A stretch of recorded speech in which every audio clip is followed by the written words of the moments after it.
सुट्टीच्या दिवसाचा खरा एन्जॉय ना मुलं करतात. त्यांना आरामात उशिरापर्यंत झोप लागते आणि आपल्याला त्या दिवशी झोप लागते ज्या दिवशी मुलांना सुट्टी नसते. टिफिन बनवायचा असतो ना, त्या दिवशी आपल्याला आहे ना खूप जास्त झोप लागते. पण सॅटर्डे संडे असला, सुट्टीचा दिवस असला ना की त्या दिवशी आपोआप लवकर जाग येते. माहीत नाही, असं सगळ्यांसोबतच होतं. आणि तरी ती पियाला माझा उठवण्याचा प्रयत्न चालला आहे, कारण आरतीची वेळ झाली आहे आणि ॲज युजल आरती तीच करणार म्हणून तिला मी इथे उठवते. सो फायनली ती उठली. त्यानंतर म्हटलं थोडा बेडरूम जो आहे तो आवरून घ्यावा, कारण आज आहे ना बाप्पाचा शेवटचा दिवस आहे आणि कितीही प्रसन्न राहण्याचा प्रयत्न केला ना तरीही आतून मन असं एवढं प्रसन्न होत नाही आहे. आपला आवडता व्यक्ती घरातून जेव्हा म्हणजे काही दिवसांसाठी जातो ना, तर ती जी फिलिंग असते ना तशी सगळी फिलिंग असते ही मिक्स्ड.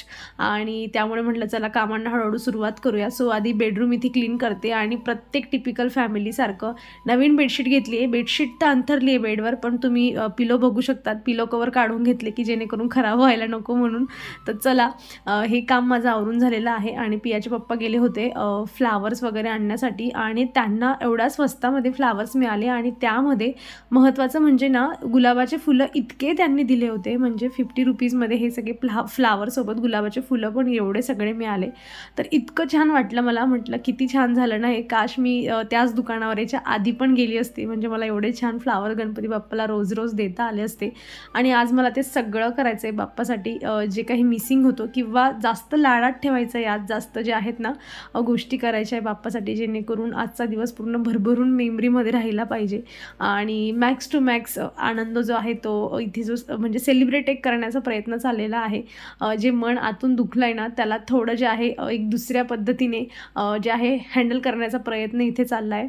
तर इथे पियाचं जे आहे मी तिला आता जे आहे ना हेअरला ऑइल वगैरे लावलं होतं. म्हटलं तू आता आंघोळ करू नको, अर्धा तास थांब. आणि तसंच जे आहे आरती वगैरे आम्ही करणार आहोत, पण म्हटलं त्याआधी मस्त एक हार बनवून घ्यावा. आणि मी काही करते ती माझ्यासोबत येणार नाही असं तर कधी होणारच नाही. आज काहीतरी मस्त छान असा दिसेल ना असा हार बनवायचा आहे. त्यासाठी मला जास्त वेळ लागला ना तरी देखील चालेल, म्हणून सगळी गडबड झाली की फ्लावर वगैरे कसे अरेंज करायचे, काय करायचे हे सगळं डोक्यात घेऊन एक मस्त जो आहे हार बनवण्याचा प्रयत्न इथे चाललेला आहे माझा. पियाला मी पाठवलं आहे की तू गॅस बंद करू नये, तिला करता यायला लागला. आता गॅस बंद करते ती, चालू करण्याची परमिशन मी तिला दिलेली नाही आहे, पण गॅस बंद करायला मी तिला शिकवलेलं आहे. असं कधी वाटलं ना की तू जाऊन करू नये तर करून येते ती, पण बघा आजच तिला मला खालून उठवायचं होतं म्हणून करून पण ती इथे माझ्यासोबत कॉमेडी चालली आहे तिची. करून आली आहे ती गॅस बंद, तरी मला म्हणली की माझ्याने होत नाही, तू जाऊन बघू नये, कारण तिला फ्लावरसोबत खेळायचं आहे. चला असो, मुलांचा हाच एक असा मस्त जो त्यांचा स्वभाव असतो ना, कधी कधी गुस्सा येतो आणि कधी कधी ह्याच गोष्टीचं कौतुकही वाटत असतं. तर चला आता पटपट मी मस्त माझा हार बनवते.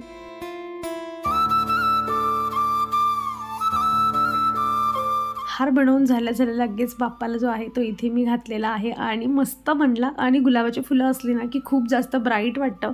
तसे झेंडूचे फुलं आपल्याला नेहमीच अवेलेबल होऊन जातात, पण गुलाबाचे फुलं मिळाले म्हणून मी प्रचंड आनंदी होती की आज बाप्पाला गुलाबाच्या फुलांचा हार जो आहे तो जाणार आहे. आजूबाजू पूर्ण एरिया जो होता ना सगळा फ्लावरने मी सजवून टाकला, कारण आता मला फ्लावर ठेवून म्हणजे नेक्स्ट डेसाठी मला त्यांना जपून ठेवायचं नाही. जे काही सगळे फ्लावर आहेत सगळे मी इथे रचून ठेवणार आहे आणि एकदम असं बघताच प्रसन्न वाटलं पाहिजे ना असा आजचा पूर्ण दिवस जो आहे तो घालवायचा आहे.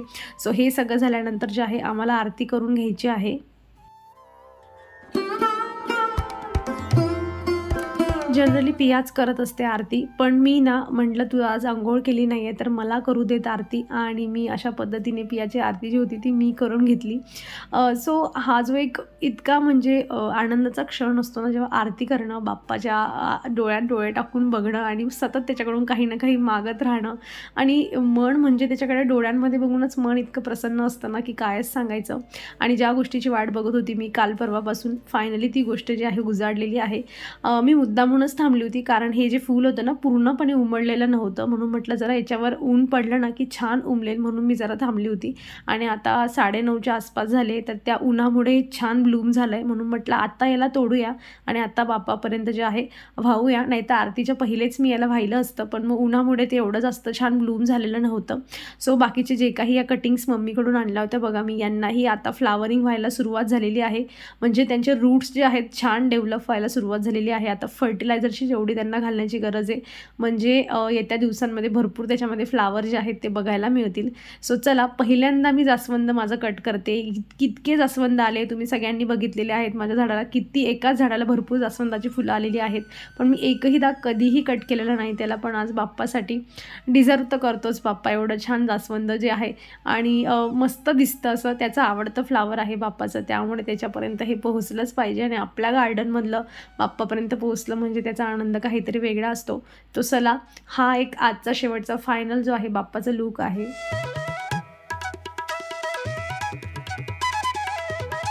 ठरल्याप्रमाणे आज त्या सगळ्या गोष्टी करायच्या आहे ज्या मनाला आणि आपल्याला असं वाटतं की बाप्पासाठी आपण काहीतरी करतो आहोत. अशा सगळ्या गोष्टी आज करायचं ठरवलं आहे. रांगोळी माझी खूपच छान होती, अगदी काही पुसलेली वगैरे नव्हती, पण मला काढायची होती. म्हटलं नाही, आज शेवटचा दिवस आहे, आज काढूया त्याच्यासाठी. आणि पियाने तर ऑलरेडी सुरुवात केली. जे काही जुने आणि उरलेले फुलं वगैरे होते ना, सगळ्यांची तिने इथे रांगोळी काढायला सुरुवात केलेली आहे. आणि मी ही बाहेरची रांगोळी म्हटलं आता झाडून घेते, जेणेकरून जेवणानंतर मला वेळ मिळाला किंवा आता जेवणाच्या आधी मिळाला तर मग मी तशा पद्धतीने रांगोळी काढायला बसेल. आणि आज मी अजिबात घाईगडबड करणार नाही. रांगोळी काढताना अगदी निवांत होऊन बसणार आहे. त्यासाठी मी सगळी चांगली रांगोळी पुसून काढली आणि पियाची इथे जी आहे फ्लावरची रांगोळी रेडी होत आहे. तर मी स्वयंपाक करायला घेतला. सकाळी माझा प्लॅन होता की नॉर्मल गिलक्याची भाजी वगैरे करूया, पण तुम्ही कालच्या व्लॉगमध्ये पाहिलं असेल बघा, मी काल पण म्हटलं मला जे आवडतं ते बाप्पाला खाऊ घालूया. आज पण मी तेच केलं. मी गिलक्याची भाजी कॅन्सल केली आणि म्हटलं मस्त पुरी भाजी बनवूया आणि नैवेद्य दाखवूया. आणि काल पण असंच झालं, आज पण असंच झालं. शेवटी हे प्रेम असतं आपलं, आपण आपल्या आवडत्या व्यक्तीसाठी हे सगळ्या गोष्टी करत असतो. मग त्या गोष्टीचं रिफ्लेक्ट म्हणजे आपल्याला बरं नाही आहे किंवा सर्दी वगैरे ह्या सगळ्या गोष्टी तिथे मध्ये येत नाही. आपण तेव्हा एक एक्स्ट्रा एनर्जी आपल्याला मिळत असते आणि आपण काम करायला सुरुवात करतो. सो नॉर्मल मी ही रेसिपी तुमच्यासोबत ऑलरेडी शेअर केलेली आहे, म्हणून रेसिपी वगैरे काही शेअर करत नाही मी. पण मी आज बनवत आहे बाप्पासाठी पुरी आणि भाजी. सो त्यासाठी बटाटे वगैरे उकडून ठेवले होते आणि आता जस्ट तडक्यामध्ये जे आहे सगळं फ्राय करून घेतलं आणि त्यामध्ये हे उकडलेले बटाटे मस्त मॅश करून घेते. आज माझा शेवटचा दिवस आहे जास्त फ्राईड खाण्याचं किंवा गोड खाण्याचं, कारण प्रसादामध्ये सोसायटीमध्ये सकाळ संध्याकाळ मी आरतीसाठी जात असते आणि तिथे एक एक दोन दोन सगळे अगदी खूप साखरेने भरभरून मोदक एवढे खाल्लेत ना, घरी आल्यानंतर त्यांना खावंच लागतं. ऑप्शन नसतं की प्रसाद आहे तो खाल्ल्याशिवाय ऑप्शन नसतं आपल्याकडे. आणि जे आहे रोज हे बनवा ते बनवा असं तळण पण खूप जास्त खाल्लं जातं आहे. म्हटलं उद्यापासून जे आहे ना ह्या सगळ्या गोष्टी कमी करूया. कशा पद्धतीने करते वगैरे तुमच्यासोबत मी शेअर करणारच. तर इथे मला क्रिस्पी जे असतात ना पुऱ्या खूप जास्त आवडतात, म्हणून मी बाप्पासाठी ही क्रिस्पीच पुऱ्या बनवते इथे. आणि सगळ्या पुऱ्या फुलल्या की मग झालं काम. मस्त असं टेस्टी माझं आजचं जेवण जे आहे ते इथे बनवून तयार आहे. निवांत वेळ काढूनच मग मी रांगोळी काढायला बसली. पूर्ण मी किचन वगैरे पूर्ण आवरून घेतलं आणि मग रांगोळी काढायला बसली इथे. कलर जो माझ्याकडे सगळ्यात जास्त कलर होता ना तो कलर मी घेतला आणि मध्ये बाप्पाची जी अशी एक म्हणजे शेप असतो तसा शेप काढून थोडं त्यामध्ये अजून इंटरेस्टिंग करण्याचा प्रयत्न जो आहे चालला आहे. मोबाईलमध्ये ऑलरेडी जे आहे व्हिडिओ मी जे आहे म्हणजे व्हिडिओ किंवा पिक्स असतात आपण बघून घेतो की ठीक आहे आपल्याला अशी काढायची, तसंच मी पण करत असते. आणि ह्या गोष्टी ना म्हणजे आता होतात, पण जेव्हा मम्मीकडे असताना ना मी आधी म्हणजे पेपरावर अशी ड्रॉइंग काढायची, वही घेऊन त्यावर काढायची की यानंतर कशी डिझाईन काढायची, कुठले कलर भरायचे, असं सगळं लिहून ठेवायची मी दिवाळी वगैरेला. आणि मोठी रांगोळी काढायची. 2-2 तास तिथे बसलेली असायची मी घराच्या बाहेर आणि रांगोळी काढत असायची. पण आता तसं होत नाही. शॉर्ट आणि जितकं जास्त त्यामध्ये डिटेलिंग मला ॲड करता येते मी तेवढा प्रयत्न करते सध्या तरी. सो खूप चेंजेस होतात आपल्यामध्ये. आपण पहिले कसे असतो, आपण त्यानंतर कसे असतो. सो जेव्हा मला म्हणजे लहानपणी वगैरे एवढ्या मोठ्या मोठ्या रांगोळ्या काढायला आवडतात, आता मला शॉर्ट रांगोळ्या काढायला आवडतात. त्यामागे एक रिझन पण असतं की आता पहिल्यासारखा निवांत वेळ नसतो, तेव्हा घरातले सगळे कामं मम्मी करून घेते. आता घरातले कामांसोबत रांगोळी हँडल करायची असते, त्यामुळे जे आहे तो इंटरेस्ट बरोबर छोटा होत जातो. आणि आता सध्या तरी एवढा इंटरेस्ट आहे रांगोळीमधला. आणि जेवण वगैरे झाल्यानंतर मी घर पुसायचं डिसिजन घेतलं, कारण मला रांगोळी काढायची होती आणि त्याची बारीक जे असतात कण ते उडतातच हवेने. म्हणून म्हटलं सगळं झाल्यानंतर मग घर पुसूया. आणि हे सगळं काम माझं जवळजवळ 1:30-2 वाजेपर्यंत झालेलं होतं. जेवणही आम्ही लवकर केलं आणि आता जे आहे पटपट सगळं घर आवरून घेते.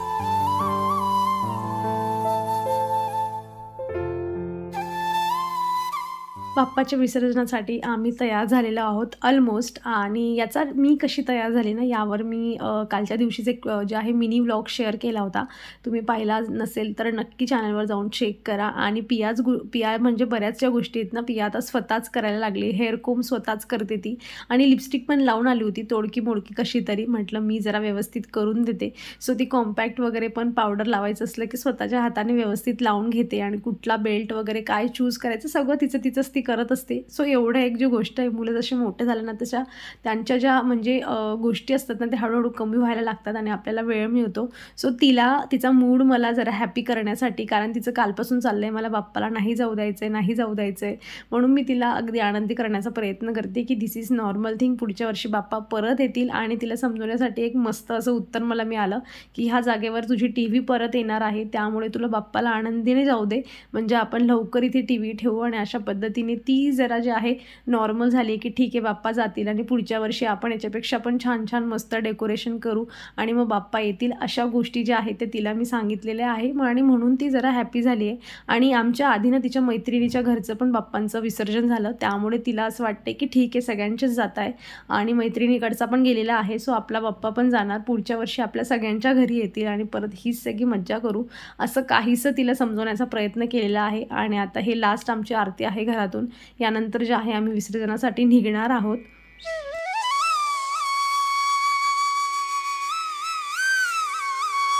बाप्पाच्या डोळ्यात बघितल्याशिवाय ना मला आरतीचा आनंदच मिळत नाही, म्हणून मी परत खाली बसले आणि परत खाली बसून आरती जी आहे ती करते. मागच्या वर्षी जे मी बाप्पाकडून मागितलं होतं ना, ते माझी जी इच्छा आहे ना ती पूर्णपणे फुलफिल जी आहे ती झालेली आहे. मी म्हणली होती की तुझं विसर्जन जे आहे करण्यासाठी आमच्या गाडीतच, म्हणजे आपण आपल्या स्वतःच्या गाडीत जाऊ बाप्पा, असं काहीतरी कर, आणि आपल्याला आपल्या पुण्याच्या घरीच जायचं आहे. आणि मला ते सगळं मिळालं. सो ह्या वर्षीचं असं काही मोठं मागणं नाही आहे बाप्पाकडून, जे आहे जे करते त्यामध्ये अजून थोडी स्ट्रेंथ पाहिजे, जेणेकरून त्या गोष्टी अजून चांगल्या करण्याचा प्रयत्न करेल. वेळेची कमतरता होते, खूप गोष्टी करण्याचं जे आहे ते मन होतं माझं, पण वेळ खूप कमी पडतो. बस तो वेळ मला कसा मॅनेज करता एवढी ताकद दे, आणि बस सगळ्यांना आनंदी ठेव, सगळ्यांना सुखात ठेव, यापेक्षा जास्त कायच मागायचं. आणि जी इच्छा होती बघा मागच्या वर्षाची गाडीत घेऊन जाण्याची, ती आज तुम्ही सगळे माझ्यासोबत तुम्हीही बघत आहात की आपण कुठलीही छोटी गोष्ट आहे, म्हणजे गाडी खूप मोठी गोष्ट नाही आहे, पण जेव्हा आपण त्या सिच्युएशनमधून जात असतो ना की हो ठीक आहे आपल्याला अशा गोष्टी पाहिजे, त्याच्या स्वप्नाचा जो पिरियड असतो ना तो वेगळा असतो. आणि जेव्हा स्वप्न पूर्ण होऊन जातं आणि आपण ते देवासोबत बघितलेलं असतं, ते महत्त्वाचं पूर्ण झालं, तर मग त्या गोष्टीचा आनंद काहीतरी वेगळा असतो माझ्या मनामध्ये. म्हणजे ते असतात ना लड्डू फुटताय, असं मला बाप्पाला मांडीवर पकडून असं वाटत होतं की काय इमॅजिन केलं होतं ना, आणि सेम टू सेम तसं माझ्यासोबत होतं आहे. सो थॉट्स आपले नेहमी चांगले ठेवा, ज्या गोष्टीचा आपण चांगला विचार करतोय फ्युचरमध्ये पाहिजे आपल्याला, त्या गोष्टी कंटिन्युअसली त्याबद्दल चांगला विचार करत राहायचा, गोष्टी घडतात आपल्यासोबत.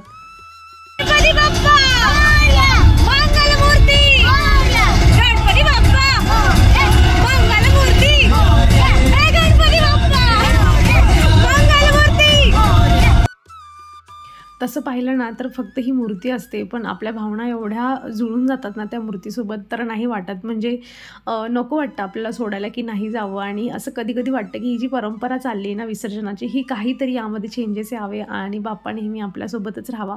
होप सो अशा काहीतरी गोष्टी घडतील फ्युचरमध्ये, आणि बाप्पा आपल्याला सोडून जाणार नाही, पण यामागेही भरपूर मोठं लॉजिक असतं जे आपल्या चांगल्यासाठीच असतं.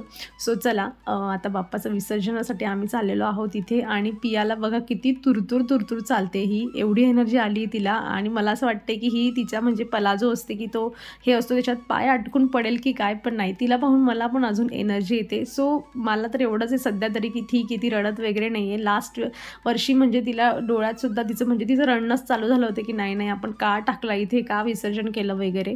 सो आम्ही इथे आलेलो आहोत, तुळापूर काहीतरी, हे तुळापूरचं आहे. आणि इथून जे भीमा नदी जी आहे वाटते ही ती आहे. जो आम्ही इथे आलेलो होतो, खूपच गर्दी होती आणि आम्हाला रिटर्न जायला पूर्णपणे रात्र झालेली होती.